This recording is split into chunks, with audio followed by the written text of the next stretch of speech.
Paris অলিম্পিকের পর সাইলেশিয়া diamond লিগের মুখোমুখি হওয়ার কথা ছিল ভারতের নীরজ চোপড়া এবং পাকিস্তানের আরশাদ নাজিমের। 16ই আগস্ট অনুষ্ঠিত হবার কথা ছিল এই আসর, কিন্তু আসর শুরুর আগেই নাম তুলে নিলেন ভারতের নীরজ চোপড়া এবং পাকিস্তানের আরশাদ নাজিম, যার কারণে দর্শকদের মধ্যে হতাশার ছবি। তবে কেন আন্তর্জাতিক এই আসর থেকে পাকিস্তান এবং ভারতের দুই জ্যাভলিন থ্রোয়ার নাম তুলে নিলেন সে বিষয়ে অবশ্য কোনো তথ্য প্রকাশ হয়নি।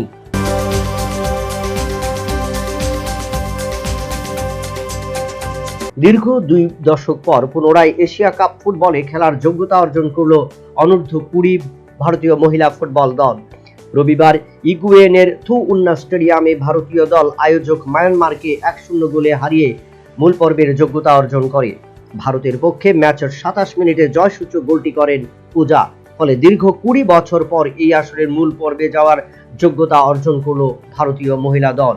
উল্লেখ্য, 2026 সালে এই ফুটবল টুর্নামেন্ট অনুষ্ঠিত হবে থাইল্যান্ডে।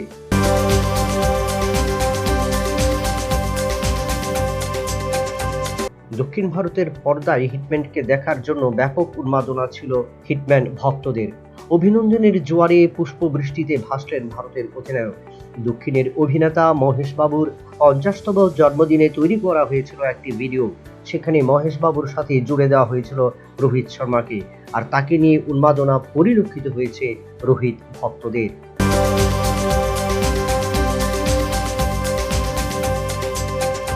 প্রিমিয়ার লিগ সহ একাধিক প্রথম সারির প্রতিযোগিতায় ম্যাচ গড়াপেটার অভিযোগ উঠেছিল বাংলাদেশ ক্রিকেটারদের বিরুদ্ধে। তার বিরুদ্ধে সক্রিয় হয়ে উঠল বাংলাদেশ ক্রিকেট বোর্ড, আয়োজন করলো ফিটনেস পরীক্ষার। কিন্তু সেখানেই হতাশ করেছে বেশিরভাগ প্রথম সারির ক্রিকেটার। শুধু তাই নয়, দুর্নীতি দমন শাখার বিশেষজ্ঞ হিসেবে বাংলাদেশ ক্রিকেট বোর্ড নিয়োগ করেছে অ্যালেক্স মার্শালকে। দীর্ঘ কয়েক বছর আইসিসির দায়িত্ব পালন করেছেন অ্যালেক্স মার্শাল। তাই এবার বোঝা যাচ্ছে এই ক্রিকেটের সার্বিক উন্নয়নের স্বার্থে দলীয় ক্রিকেটারদের মধ্যে কড়া মনোভাব পোষণ করতে চলছে Bangladesh cricket board.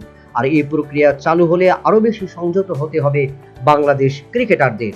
Bureau report, news vanguard.